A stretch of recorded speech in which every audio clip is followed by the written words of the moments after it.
Hello, movie lovers. Welcome home. My name is Amy Henserling, and you are listening to Watch This List. Today is episode 3 of PROVOCAUTEUR. I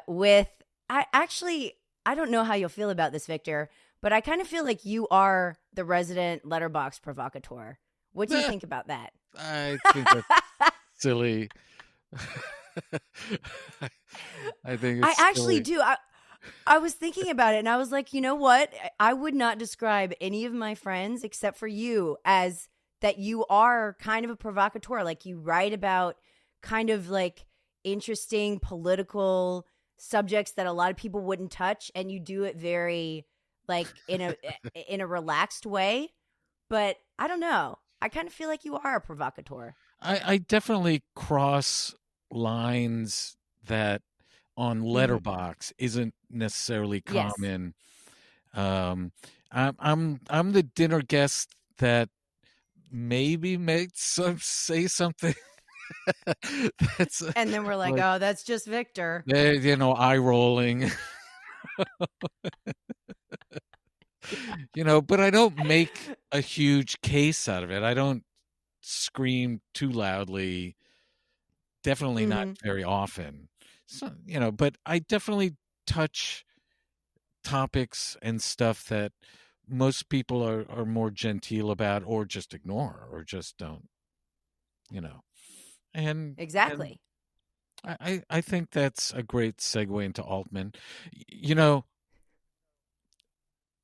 we should like give some public context to this. The first time I was aware of you on Letterbox, talk about Hmm. provocateur.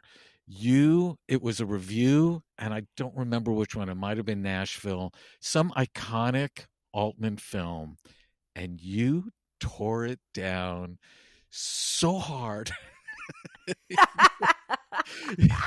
and I had never seen a takedown like this a thoughtful one. Obviously, Oh, thank you. I some hope. young person walking into, some boomerific thing will just say, "Oh, this is just boomer nonsense." But you hated it with reason, with passion and Yes. with reason, and I so immediately fell in love with you and your writing immediately because I love being challenged at that level. No, I never even questioned Altman in my whole life, maybe. I never, he never gave me reason to, it's not like a Roman Polanski or a Woody Allen or some hero that it's like, damn, well, now that, has to happen. But Altman Right. always stayed true and was always a decent humanist character in his life and in his films. So I never really questioned his stuff, even his terrible movies. I always gave him a grace, and you were like so not giving an inch. No grace. No grace, Robert. I No. think it was, well, I have done this for Nashville for sure. And then also The Player, which is really controversial because that is like beloved. Um, I mean, and then Shortcuts. I mean, there's a bunch that I just absolutely, The Company, I think, is probably the worst for me. But MASH, I mean, and it's funny, Victor, because I disliked him so intensely that I it actually intrigued me. Like, I thought, why? What is going on here? And so I forced myself to watch a ton of his movies, and I still disliked all of them. And it's the only director that I can say that about, yeah. that I've And done that with. and he's been a lifelong hero for me. And I've, Right. you know, so I was intrigued so much, and again, I love having that challenge. I love needing to defend the things that I gravitate toward because I learn something about myself. I learn, you know what? Hmm. Maybe and often there were people who were warning me about Louis C.K. before any of that stuff Oh, happened. There were people yeah. warning me that there's something going on with him, and and I was like ignoring it. I was like oblivious to it. And so I pay attention, especially when younger people, especially when people with different points of view are telling me stuff about my heroes, about my, my special people out there. And so I paid close attention. Now, I haven't been swayed by anything you've said about Altman. I still love Just to be clear, Just to be you clear, still, well, Shortcuts and Player are insanely amazing to me. mm-hmm. you know, And most and people, normal people. no, Yes, and I, I know. I, I've been forced in this exchange over the last year because we've been talking about Altman for a year to look at what it is about him and his films. Um, you know, by the time, well, so MASH, Right. it's really hard for me to watch that. I mean, it's this silly racist, sexist. Question mark, question mark. Like Uh, maybe, like it's frat humor, this like testosterone frat humor stuff, like, oh, let's look at the naked lady in the shower joke, like what? Um and it's but in that moment, that film was a colossal and the first fuck you to the Vietnam War. So mhm.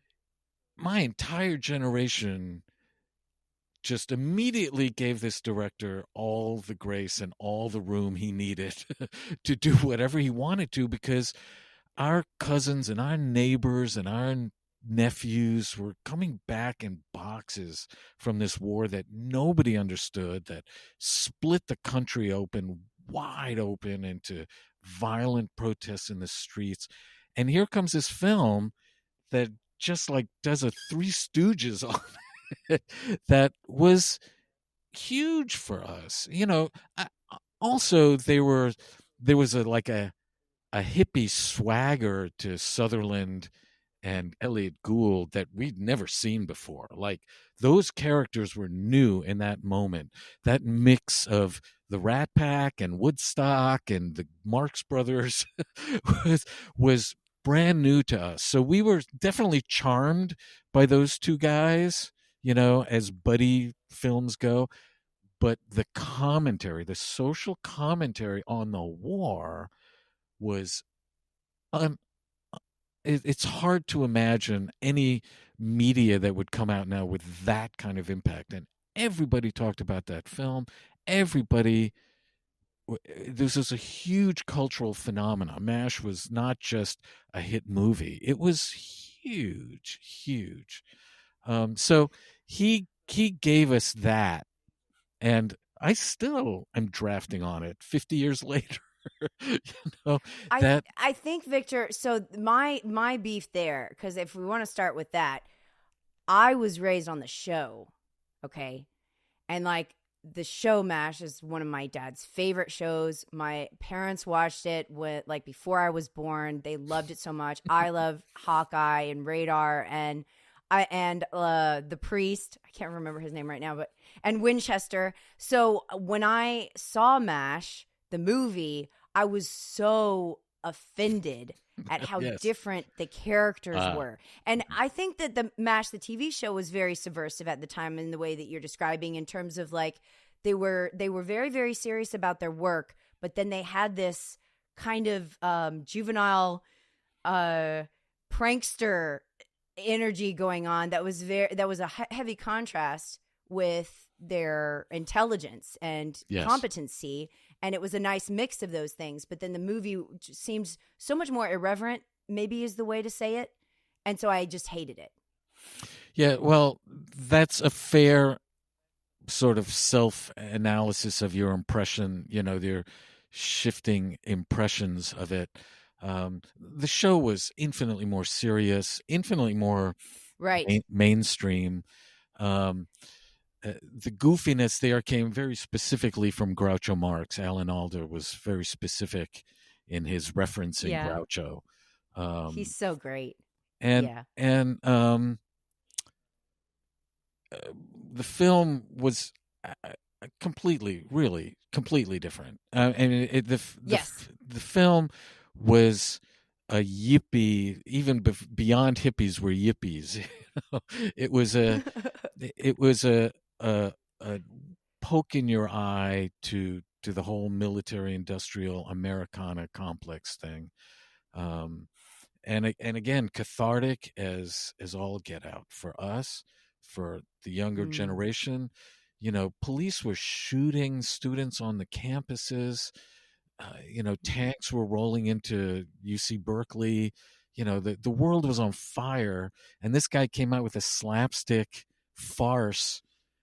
A fraternity slapstick farce in the middle of it that that I, I never, with a huge heart. I mean, one of the Right. main underlying plot points is that a young local boy that was helping them in the surgery got injured, and they wanted to do surgery on the local Korean boy.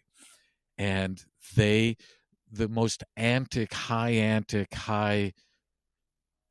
hijinks moments were when they were working to get through the bureaucracy of the American U.S. Army to get this young native boy the surgery that he needed to survive. So, there was this humanist angle running through it, saying, no, we do have a moral center. We do Hmm. care. We're not nihilist. We're not randomly anarchistically, um, what's that word for hating humans? Misanthropic. Misogynistic, not misanthropic. Yeah, yeah. I mean, Right. this was not misanthropic. It was naughty and it was bawdy, but not for its own sake. There was actually this humanness at the core of what they were actually doing. In a way, they were being heroic, but on their own terms, not in the way that America defined for them, and not in the way. And this was, no, again, he won decades of goodwill from my generation for this one stupid farcical slapstick thing. McCabe and Mrs. Yeah. Miller is about a, a an egotistical, insecure guy who has no idea what to do with a real woman when he's presented with like an actual thinking human being of a woman. But the plot point that moves the plot forward is about the invisible hand of this mining corporation that's actually manipulating Right. everybody from behind the scenes without consequence. Again, this resonates for a 70s audience like nobody's business. This was And like, that's really the only one that I enjoyed. Like McCabe and Mrs. Miller was the first Altman that I saw after having seen like 10. I think that was my 11th. Where I said finally, and you know what? I thought of this when I was watching Popeye, actually, that this is something that I enjoy that he does, because I don't know if you feel that he does this in more movies than McCabe and Popeye, but having Leonard Cohen do the soundtrack for McCabe and Mrs. Miller is a huge reason why I liked it so much, because that sort of merging two things that don't seem to go together, and then having Popeye be a musical is the same thing, where we're like bringing in disparate elements and kind of keeping you on your toes because you're not entirely sure how to take it, but then it actually works. so the last thing you said is actually pretty critical, but he uses music a lot. The Mm-hmm. last film, The Prairie Home Companion, Nashville. was almost a Oh, musical. yeah.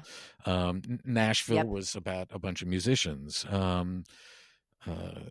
He's Even Dr. T and the Women had Lyle Lovett's music the whole time, too, like as a which was very, soundtrack. Like he yeah, brought him into the as a studio soundtrack. to actually Uh-huh. create new music for the film, Mm-hmm. which was so great. That the music for that film is, I didn't sort of connect it to I Love It. I was just like, oh my God, this music is great. And then of course it turns out to be Love It. But the last thing you said about you don't know if it's going to work, and then it works, and then you're sort of surprised by it. So Right.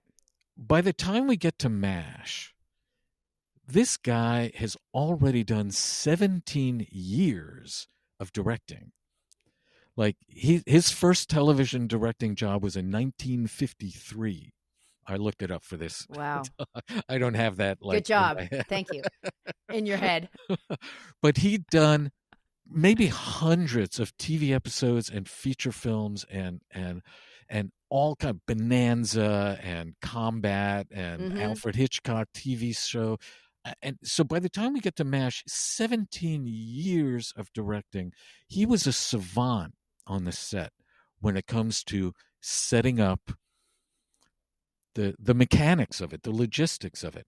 He actually knew everybody's job on this set, pre-production, on the shooting set, post editing, sound mixing. He knew everybody. He knew the tools that they used, and he was versatile. He could talk to any one of these folks, from costuming to, and he had their language. He understood their language.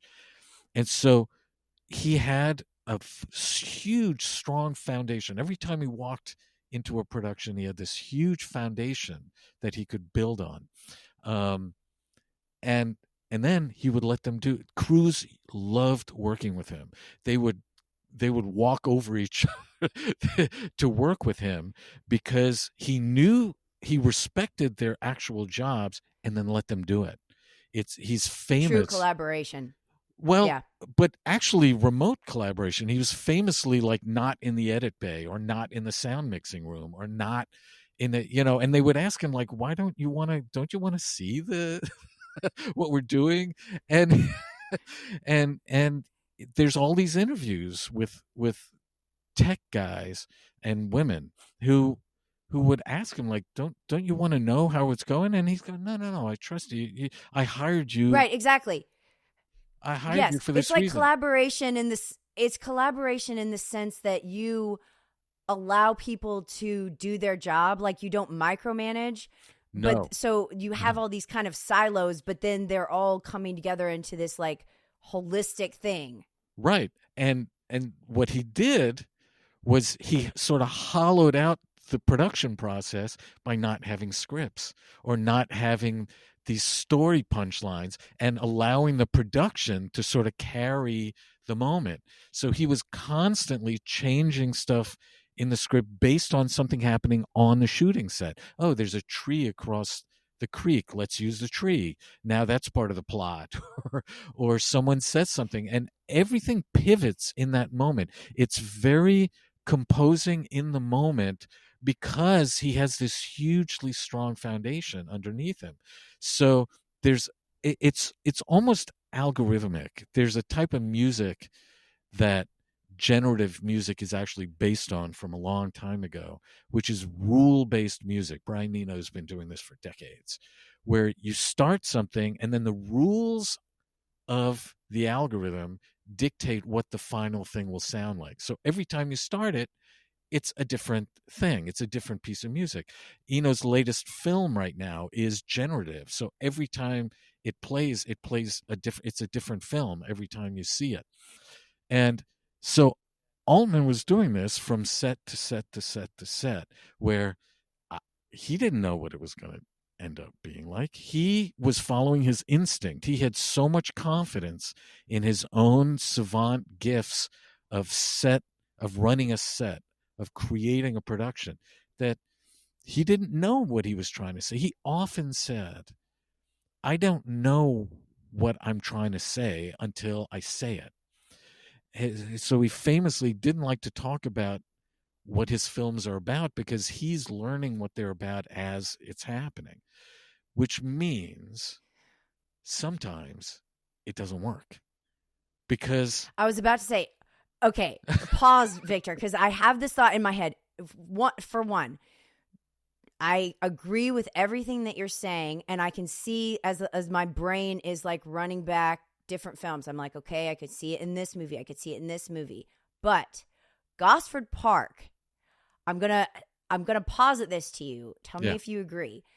I would say if you take everything and then Gosford Park, which was written by Julian Fellows, Right. who went on to create Downton Abbey. Okay, that is the one, in my opinion, that feels the tightest in terms of it kind of feels like Coen-esque, where it doesn't seem like there's as much impromptu or improv going on. It seems like there is this very plot-driven, baseline script that people stuck to. I'm sure there's stuff in there where like people randomly said things, but to me that one seems a little more reined in or like less, Correct. I don't know, Correct. open to that improvisational flow. Yes. Look, there's a dial, right? Like some films are like way loose and way like whatever the fuck happens is going to happen. Nashville is like super loose in that way, Oh, geez. And Gosford Yes. Park was very tight, as you say. It's Structural. It's a structural, and it's a dial. And he was often hired. A lot of his films were not his initial start. He was hired in to do a lot of films.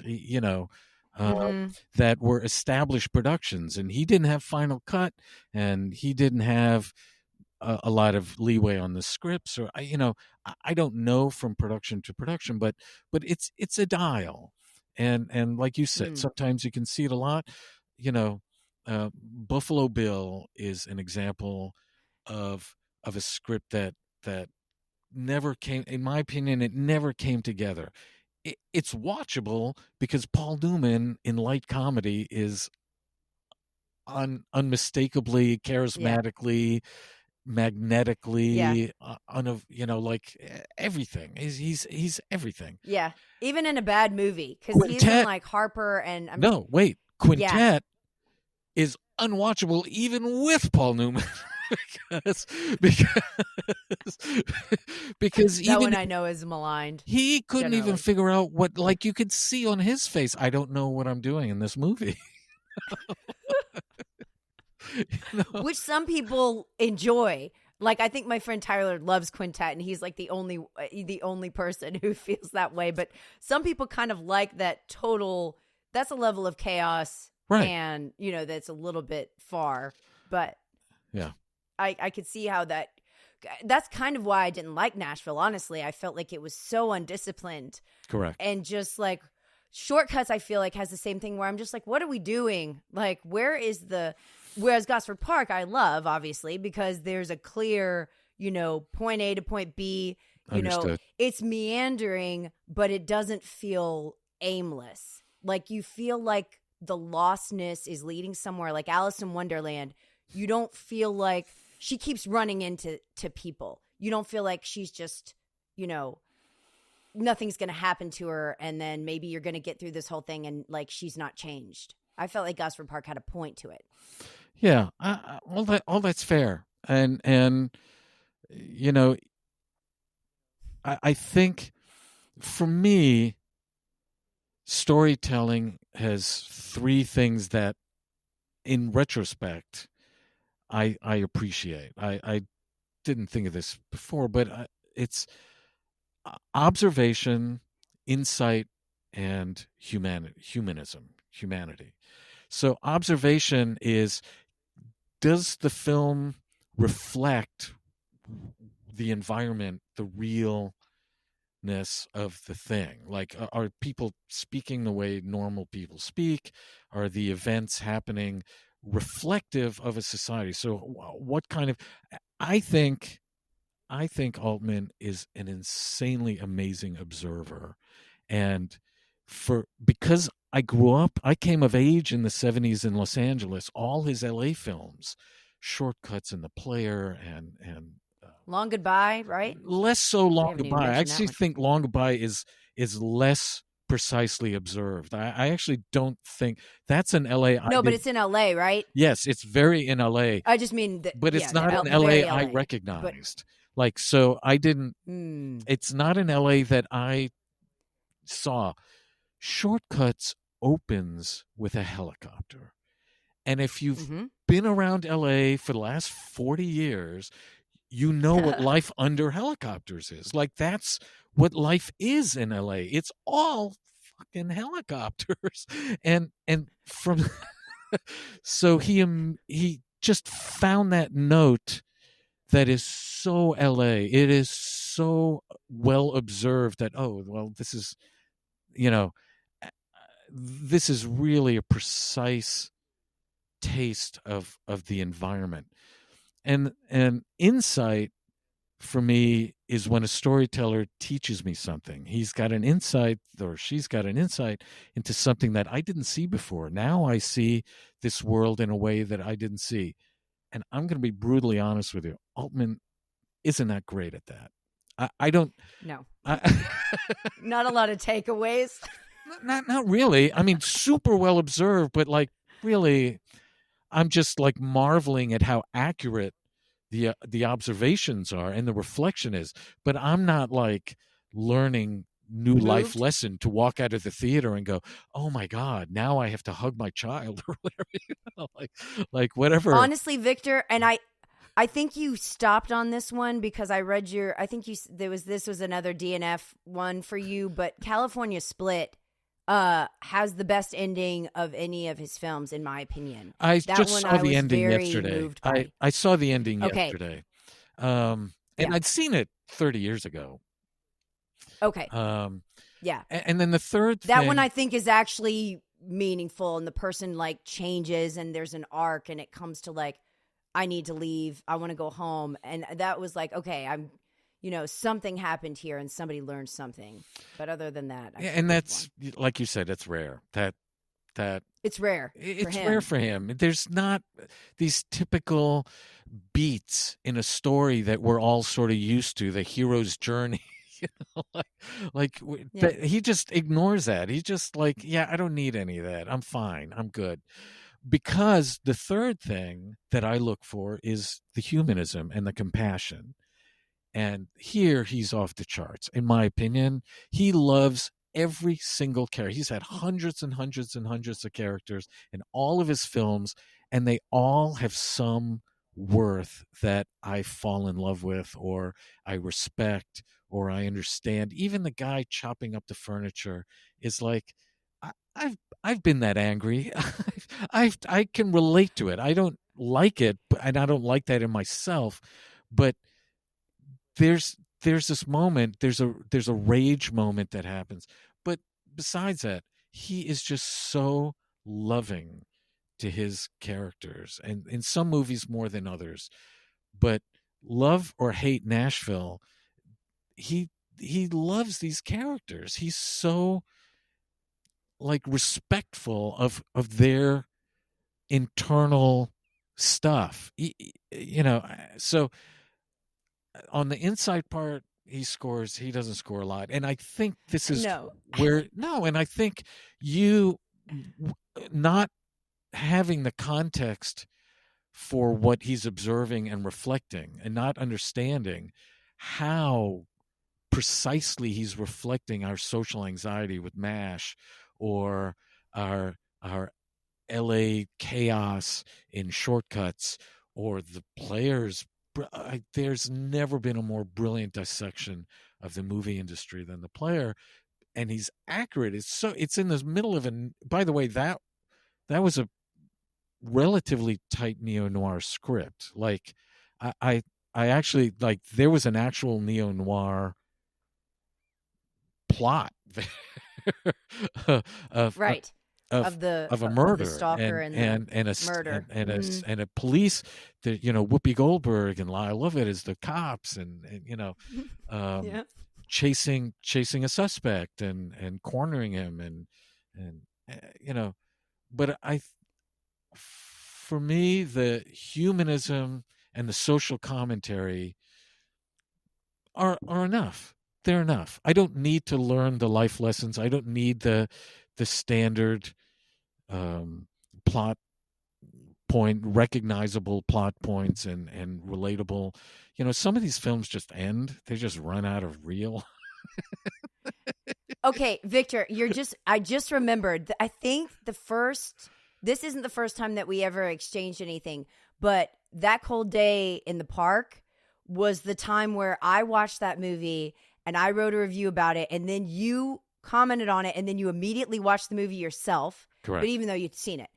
And then you wrote about it, and then I responded to it. But this was all like same day. No one has ever done that where they read my review, literally went and watched the movie, and then were like, "Oh, I just read Amy's review, and I went and watched the movie, and then you wrote your own," which was very good. But that movie really bothered me, and I didn't understand why. And it's still a little bit of an enigma to me. But that's one where it's like, do you feel that Altman loves that character? And if so, like, because that one's kind of like Images, and I would say That Cold Day in the Cold Day in the Park, Images, Three Women. We're getting into like weird female psychosis. Maybe also the Jimmy Dean one. I don't know if you would agree that that's also, we're getting into some weird female denial territory. That's kind of interesting.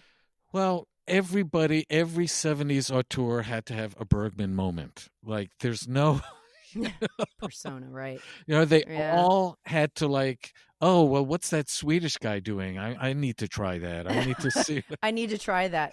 Yeah. Uh-huh. That's a good point. And honestly, I don't write it off, but I sort of categorize Three Women and definitely Images had that total Euro thing going on to it. Almost giallo. And no, I don't think he loved the characters in the Park movie, because I don't think he was speaking in his voice yet. I don't know where that script came from, but I honestly, I don't think until MASH and McCabe and this 1970, I don't think he was really speaking in that Altman voice. I think Park to me felt closer to his TV work, closer to, oh, this is an Alfred Hitchcock. Oh, this is a like that kind of story. And right. So no, I wonder, I would question how much personal connection he has with that story at all, other than an assignment, a job, which he was a very workman. He loved treating the job like a job. He was very unromantic about it. He didn't live in LA. He did end up in a fancy place in Manhattan, but I mean, he was not like, he loved surrounding himself with celebrities, but I don't think he saw, after 17 years of TV and film work, he saw it as a job. Right. And it is. I mean, it's a lot of work, and there's a lot of moving parts, and especially in the way that he structures them. I love the beginning of Dr. T and the Women, because it's just this one take of like the office setting, and there's so much, and it's great to watch that in Gosford Park and just marvel at the mechanics of the thing. Yes. Like, when this person walks in, when this person walks out, what this person does, what are you listening to? How many, because I think he only had like 3 tracks at any given time of conversation. It wasn't 3 is the most. Than that. 3 is the most. Yeah. Right. Yeah. I remember him saying that. You often have one for background noise. It's what you want noise. to pay attention to.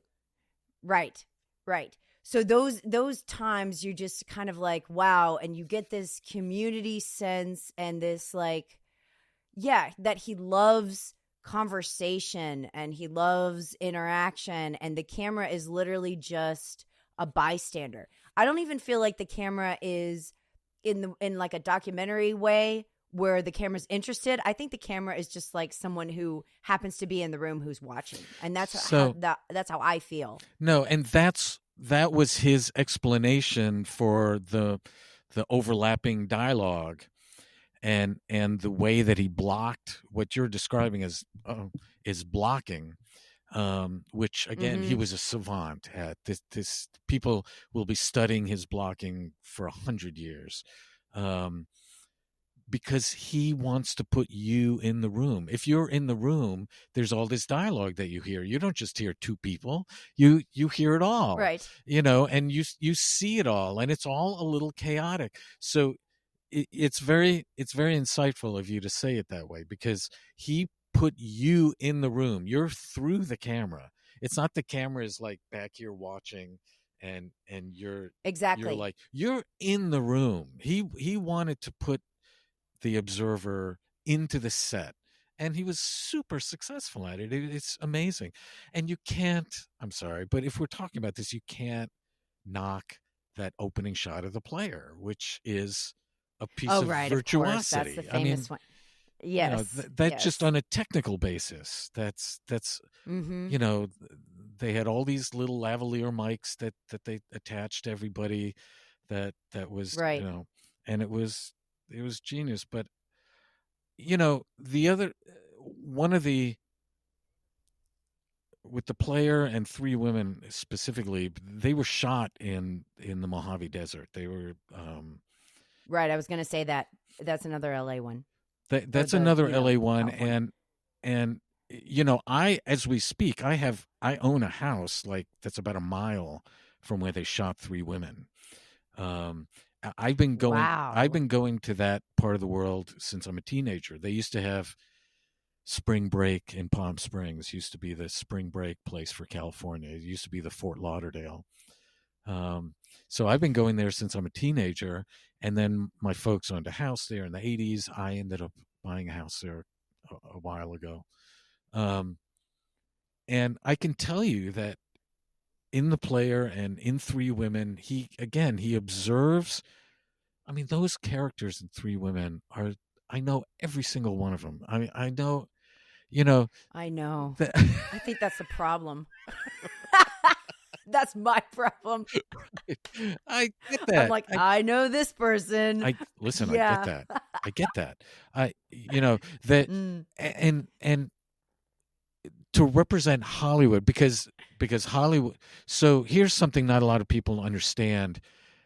The studios put it into their contracts that their contract players could never be more than 90-minute drive from the studio, so that if they needed a reshoot or if they needed some coverage or whatever, that you could just drive for 90 minutes Get and there in be a there. hurry. And so you could never be. So if you do one of those compass things and draw a circle around Burbank, which is where Warner Brothers was, and uh, Disney, on that perimeter of that circle is Palm Springs. It's 90 minutes from Burbank, door to door by car. So everybody from Steve McQueen to Elvis Presley to whatever, they all bought houses in Palm Springs and they all lived out there. And there's 50 pictures of Steve McQueen out in the desert shooting guns and doing so. And all of this happens in Three Women. All of it is represented in it. He's observed and he's reflected this world so precisely that I'm just enamored by that. And so when weird stuff happens, because it's a weird film, Yes. I have a very wide berth for him. He has a lot of grace for me, because he I know that he loves this Shelley Duvall character, who's amazing in this, Uh-huh. in kind of everything she Yeah. does. Um, Yeah. that I just give him a wide berth. It's a silly movie. It's It's the thing. Okay.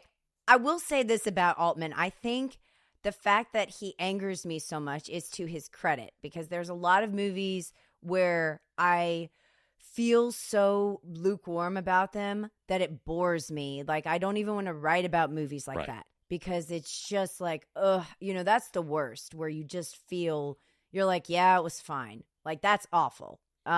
So I like that, when I watched Three Women yesterday, I was just so angry the whole time. And so I was like, well, I'd rather feel this way about it than to just forget about it. Are I you could being never forget triggered? about it. But I think so. Yes. I was like, I need to go get therapy about this movie, because I think it's like the characters remind me of people in my life, but then also it reminds me of how I was at a certain point. Uh-huh. and like that, like very in terms of Sissy Spacek's character of like meeting cool people or people who you think are cool. It's kind of like California Split with Siegel, where this larger than life personality comes into your life and you're like, oh, you know, this is different or this is exciting. And then you kind of lose yourself, but you kind of didn't know who you were anyway. So it's not really losing yourself. It's a very complex thing. But anyway, I get, triggered by that feeling of like not being anchored. And it like makes me angry. Well, It's what about terrible. it? Well, I mean, like, what do you mean not anchored? Not anchored to what is not being anchored? Like how in the first half of the movie, Sissy Spacek is like a child and she's very malleable and doesn't have like convictions. Then she goes into a coma, wakes up, and then she's, you know, rebellious. It's like she was a child and now she's like a 13-year-old. And Hmm. and it's like there's not, I guess by anchor I mean like sense of self that isn't just subject to changing under circumstance. And that state, you know, it causes anxiety for me because being in that state is so unpredictable and uncomfortable, I guess. I mean, interesting. And do you think there's something that you it sounds like you want something from these characters that isn't who they are, maybe, no? Or like I want them to grow and Ah. not, because it seems like the end of Three Women is pretty like we're taking like 20 steps back here, I would say, right? What do you mean? Like they're going to be stuck in their sort of, it's like Persona in that way where it's like this melding Yeah. of people into this one thing, It was one and they're person, so I think. isolated. They're all called Millie, Yeah, or they're and all so whatever. diluted. Right, Mildred, right. And then they just are sort of going to be that way, and like we hope that they're okay, but they're not. I And mean, like are I we don't know if help spoiling? will Can ever we come. just spoil this film? Go ahead. Oh yeah, I don't care about that anymore. I I've mean, moved beyond. I've I think he transcended. didn't know how to end it. I honestly, I feels like, oh, it was all just a dream. It's like, what? Yeah, that's, give me a break. I don't. I Yeah. mean, it literally, did you really just do, it was all a dream? Is that really what just happened? And I was just, The only movie that can do that, in my opinion, is Mulholland Drive. Like, if you're gonna say that somebody could do the whole like it's just a dream thing, it better be like in a very intricate. I don't know. Mulholland Drive is the one. That's the only exception that I'll make where I'm like, that's all right, well, so because of the Lynch's way it's structured. entire career is exploring dreams. Mm-hmm. His whole, Of course. everything he's ever done has been about dreams. And Altman has never touched that. I mean, Popeye is the most surreal thing he's ever done. Uh-huh. You know, Yeah. Altman is never, so for him to sit there and go, hey, it was actually just a dream, we're all the same, but I think it almost felt like he ran out of runway, like he didn't know how to end it or something. I don't, it's not my Right. favorite Altman. Um, I think it's one of those where his instincts didn't connect, didn't quite click, like in some other When films. you also I think you just said that about Gingerbread Man, didn't you? That was essentially, it was like, I think that was one where his hands were tied, but still you were kind of like, this is a little bit of a mess. Like it just doesn't, it's not cohesive. Yeah, but and again, you can't know. He didn't Why? have final cut. He didn't have. It's Yeah. it's hard to tell. I don't think the lead actor worked in that role. Kenneth. Yeah. I mean, I know he's your buddy, but I like how you called him the lead actor. Like you don't even want to say that it's Kenneth. We're trying to spare his feelings here. I, Leave him out of it. I know he's your buddy. I don't, Yeah. I you know, it it it just felt like he was a gun for hire, which he was. He was the 10th on the Mhm. list of directors. I don't know if it's literally number 10, but I can name 4 that came before him. Um, and Mm. and you all need money. He took that money and then he went and funded or helped pay for, the next one. Um, Right. but I'm So what do you consider his worst, Victor? Like oh, you there's kind like of alluded to this. so there's Yeah, like a go half a ahead. dozen films. Like seriously. I mean, he's made 40 something films and maybe 5 or 6 of them are completely unwatchable. They're just I think Quintet for me is one of them. There was one called A Wedding with Carol Burnett. There was one called Health, um, with a big, huge cast of people doing the medical system. Um, Uh-huh. I didn't like Company either. I didn't hate it, No. but uh, I Hmm. there was one with Sam Shepard. I think it's called A Fool for Love or something like that. I saw it once. If I got through it, I mean, it was pain. It's one of those. Not every improv works. Not every Right. algorithmic thing will sort of click and line up. Um, Mhm. and I actually think Nashville is half and half. I think parts of Nashville work really well, and the parts that miss are just like a little cringy and not super comfortable or interesting or whatever. I think Nashville is a good sort of microcosm of the good and the bad mixed together. I mentioned Buffalo Bill as not being. I not a Great. huge fan of Yeah. Brewster, whatever it's called. McLeod. Yeah, that one. I'm Brewster McLeod. Yeah. not a huge fan of it. Cookie's Fortune is another one I, that I have yet to see. I love that one, and that Okay. that for me is all about the human. There's a real plot there too. That's a cop. That's a cop chasing a crime. Um, that for Mhm. me is all compassion. It's all humanism. That is all like that. Oh my God, there's one right after Shortcuts. He took that money and he took everybody to Paris, and he shot in Paris the Fashion Week or whatever that is over there, and it's Uh-huh. called Pret-a-Porter, ready to wear. Yeah, yeah, right. Pret-a-porter. Well, it's spelled Unwatchable, porter, but I'm sure it's unwatchable, and okay. like he just filmed his vacation. And I remember walking out of the theater saying that like 30 years ago. I was like, I just watched a whole movie of Robert Altman on vacation in Paris. It was a boondoggle. And by the way, he had Right. Marcel Mastrioni and Sophia Loren for one I know. last thing. Right? The And cast is and it's crazy. like it on Uh-huh. paper, it's like, oh my God. So And much fun.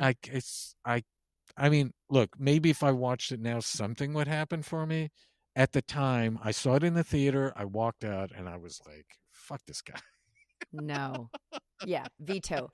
It's kind of interesting too to me that like when you were talking about his style and the conversational stuff, that really that's it seems like an ordinary thing, but we associate anytime somebody does that now, I immediately think of Altman or that they're copying Altman. Like that is Yeah. such a singular thing that he did. And like when I watched what did I just watch? Where Alan Rudolph was the second AD, I believe, Mm. on it. His movies also kind of do that. Paul Thomas Anderson is a huge Altman fan, and a lot of his movies He have the was on the talking over set the for a just the couple of big films, I think. I think, exactly. yeah. He's like his biggest fan, Look, and if like you emulator. did a tree of people that worked on Altman films and were directly influenced by the way Altman did certain things and the way that tree would be enormous. His influence on Hollywood. Mm, I mean, I if I was more disciplined about it, I would have done that research for this conversation, but it's huge. The list of Mm. people that took, because again, he was so technically brilliant and Proficient. proficient and efficient. I don't think he ever went over budget because that was the job. you you have one job Right. as a filmmaker, which is bringing it on time and on under budget or on budget. Um, and and by the way, this was one of the reasons I never made it through Popeye, because the year before Popeye was released, all you heard Mm-hmm. about was the troubles on the set and how Ah. people were like conflicted about it. I think there was a story about how Dustin Hoffman was actually hired to do it and couldn't get along with Jules Pfeiffer. Yeah, Hoffman did a bunch of weird stuff like Hook in the, you know, I love Hook, right. So but that's Hoffman. It's like he had good point. he could have totally Range. done his version of it. Yeah, Now we can only see Robin Williams, but that's not of course. necessarily true. And by the way, Yeah. Robin was the most LA thing ever. We saw him 20 times before he broke on television in literally a freaking print shop. There was a comedy show in a print shop on Fairfax, just above Beverly Boulevard, and it was like a friend of mine came to me one day and said, I just saw the funniest guy ever in the history of the world. And you already know the punchline, but he was talking about Robin. And so we went to this hole in the wall, and sure enough, we were gasping for air. We were laughing so hard. So Mm. we had this sort of possessive feeling about Robin. And when he breaks into movies and when he breaks into television, it was going to be like he used to do a bit before, when he first got the Happy Days gig.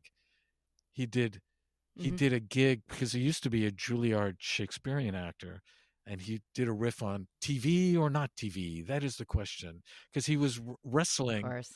with, like, am I selling out my soul by going on Happy Days? Is this, anyway, we felt a kinship with Robert. We felt like he was ours. We felt like he was part of it. And Altman and him together was kind of a dream team.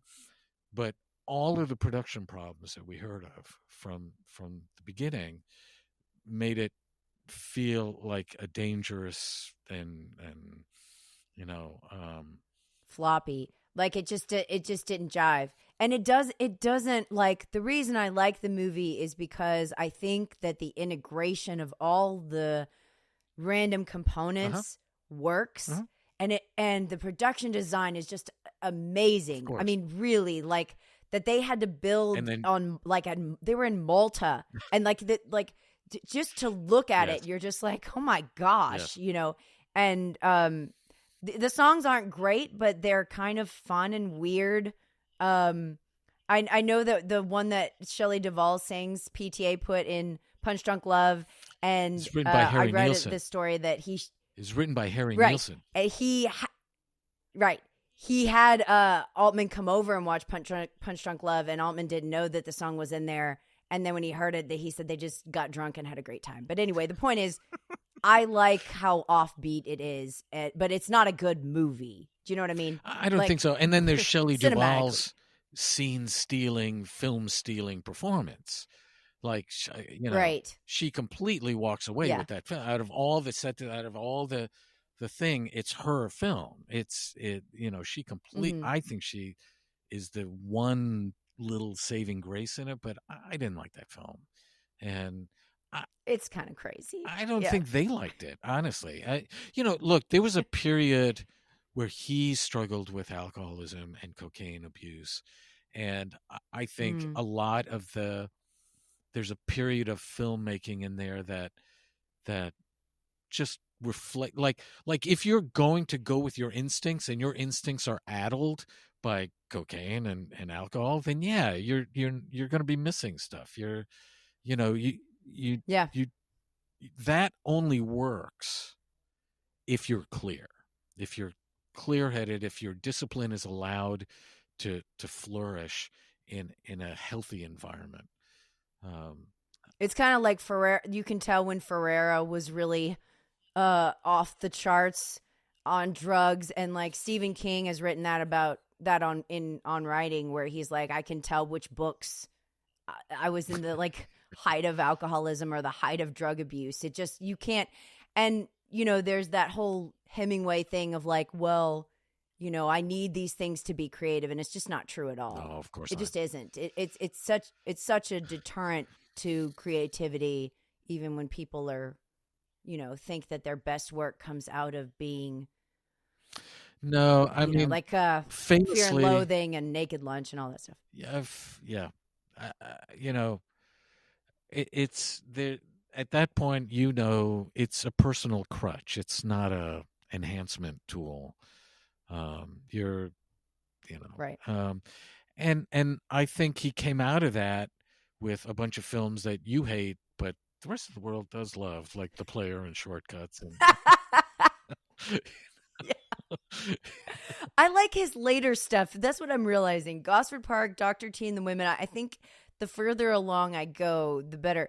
Now, Victor, I will say you said two things yesterday that I have to call you out on so that you can explain them to me. And of course, I'm going to make you do it while we're recording, not after. But one of them was that you were disappointed that I was actually enjoying Altman.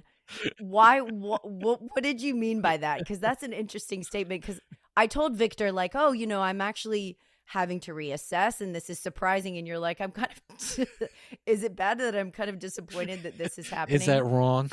So explain yourself. Yeah, is it wrong? So this is where we started. This is actually a loop back to the very first thing we talked about, which is I enjoy being challenged. And if we're going to have a love fest over Altman, that's great. And obviously I have a lot to talk about, and I love, sort of spinning on that. But for my soul, I love being challenged by things that I take for granted. So if this were to turn into, I was sort of liking the idea, oh, she hates shortcuts. Wow. That's interesting. The Player is iconic. I could literally play out the whole movie for you right here. I could just do the whole. I've seen it. I know. A dozen times. I stayed at the hotel where they shot it. I mean, like, this was such a life thing for me. And she's like, "Oh, I hate it. I fucking hate it."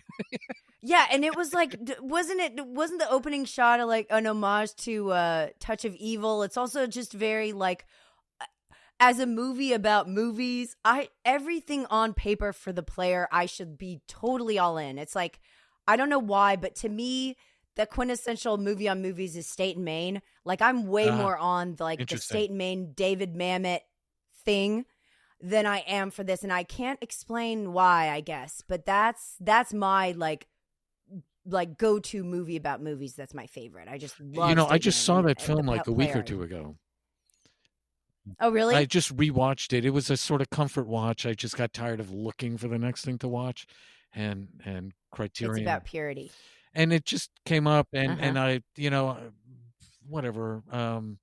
I think watching Baldwin on a set do bad things that harm people was like weirdly topical. Topical. But that makes sense. I mean, that's what I meant by being disappointed. Is that wrong? That my comment was more about like, it's definitely more interesting to me and more challenging, and personally offers me way more growth to learn about why someone I love and respect like you hating somebody that I just totally take for granted as being like a good artist and an important part of my sort of cultural psyche. All right, what's next? Right. Well, the other thing was that you said to Lau that the Lumet episode is what led to this. So I was curious as to what, because I know Lumet is actually one that you love. Yeah. And you've written a lot about, like when Lau and I were preparing for that episode, I kept running into, I was like, Victor really likes this guy too. So I didn't know what the connection there was between, because you're the one who came to me and said, wouldn't it be funny if you did an Altman episode? And I was like, let's do it. And I don't think you meant to, you were like, okay, Amy, that's not really what I meant, but sure. I was like prodding you. I was So just yeah. like, oh, like maybe. Oh, and then I was like, let's do it. You are the person to do that with. Absolutely. Because appreciate that. you have such an expansive I knowledge. appreciate that. But I don't know what about Lumet made you think of, did that give you the idea to suggest Altman? Yeah, it was, Lumet and Altman were contemporaries, and I came of age during that time. I had friends come up to me when Dog Day was in the theater. I had friends come up to me, and they were like, you're in a movie about a bank robbery. Because You're like, I don't know if this is a compliment. Well, afterwards it's like, okay, I guess. But I was like a Okay. loud, wiry East Coast kind of guy. Like that was, definitely Sweaty. I'm afraid so. Fast talking. Right. But what happened with Lumet is it was somewhere in the mid 70s. I was just, I was approaching 20 years old, and I realized that 5 of my top, like 7 movies were all made by the same guy. And I never had done the math on that because I knew what a director was technically or whatever, maybe tangentially. But when I realized that, oh, well, so wait, Network and Dog Day and Serpico and 12 Angry Men and 12 Angry Men and whatever else was out there, like Network. You already said that. Like 5 of these films were the same guy. By the way, and there's another parallel, which is I always thought of Popeye as Lumet's Whiz. Oh my gosh, well, good point. I mean, that's great. Where I'm just hired in to do this big, huge musical, and I haven't done a big, huge musical. Let's go do a big, huge musical. Like, why not? Let's see what happens. And that's like in my opinion, it was a miscast. Lumet was the wrong man for that job. And so I always had that taint my experience of Popeye, which was maybe Altman was the wrong guy for that job, in that same way. I think that Scorsese also did one like that where I was like, this is a total disaster. New York. Yeah. Yeah. Oh my gosh. And then Coppola, One from the Heart. Oh my gosh, both of those I just was like, awful. I actually liked One from the Heart a little bit, but Cotton Club is a better I think analogy, because that was a big musical over over a big and by the way, Cotton Club has like 6 different cuts to it, and 2 or 3 of them are absolutely terrible, and 1 or 2 of them are actually quite great. Good luck with that. Just certain people should not do musicals is what I'm saying. I remember Spielberg saying this when he finally did West Side Story, where he was like, I'm the only one in our group who didn't attempt to do a musical, so I'm doing it now. Before I die, like before the end of my life, I have to do a musical. That one ended up being okay. These guys, maybe Spielberg, but definitely Altman, was doing kind of that rotating wheel genre thing where I'm going to do a Western, I'm going to do a noir, I'm going to do a musical, I'm going to do this or that. He was just sort of cycling through stuff. Genres, because why not? I should be able to, in the same way like the Beatles had like 65 different genres on one album side. And it was a thing in the 60s and 70s to sort of show off the prowess of your artistry by transcending genre, by mastering it, but transcending it. And sometimes it works, and sometimes. Okay, so Victor, we're going to end this by me asking you what is your favorite Altman, because I don't actually know this. And then I want to know what your favorite of his is and why. So the most impactful Altman, I think the best movie he made is Shortcuts. That is sort of his Sorry, but that is Uh-huh. the most Altman-esque Altman. It's the Like magnum opus. it's his magnum. It's his Yeah. legacy, in my opinion. I think that's the best movie. The most impactful for me personally was Secret Honor. Yes. Um, I Oh. Yeah, that's one you suggested to me that I haven't seen. I was a Nixophile. I grew up in the middle of the Watergate stuff of Vietnam and Watergate, and I became sort of obsessed with the story of Richard Nixon, who the man was. He was Macbeth in real time, like we felt like Mm. this was Shakespearean what was happening in real time.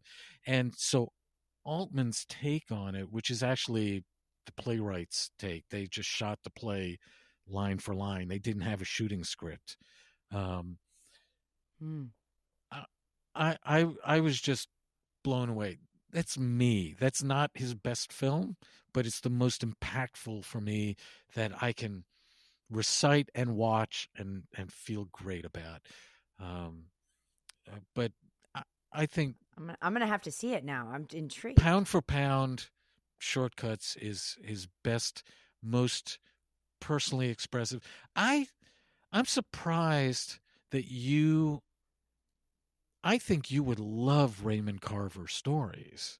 I think the way Oh into yes, I Shortcuts. do. What's that? I do. I love Raymond Carver. I read him in college for when I was in But English.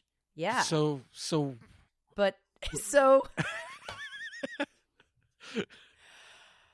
uh so then Victor, what happened? I it's a good question. And you know what? This was Shortcuts was a blind buy on Criterion for me because I couldn't see it any other way. And so I blind bought it on Criterion. I watched it and I almost like broke the disc in half. I was so mad at like how much I disliked it But because I was so why? looking forward But to it. why?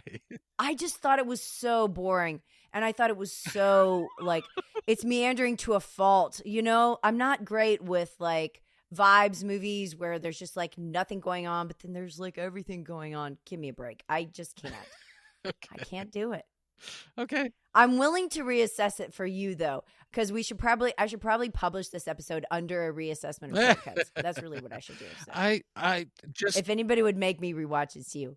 my recommendation is just go and read a couple of Carver stories and then put the film Mm. on, because it was a direct Yeah. channeling, and Carver was dead, but his widow, who was very close and also an artist, was very close to the production. Um, Right. I don't know. I mean, I I was very moved by Carver's writing, very moved, and I saw those characters on the screen, I thought faithfully represented. I mean, what happens in a Mm. Carver story? What happens? You know, like, Life. It's just life. okay, Yeah. so I don't know. Mm. You know, I don't know. Okay. and I'm not trying to sell you on it. I don't. Secret Honor and Again, I Shortcuts. prefer No, that you hate this is it. good.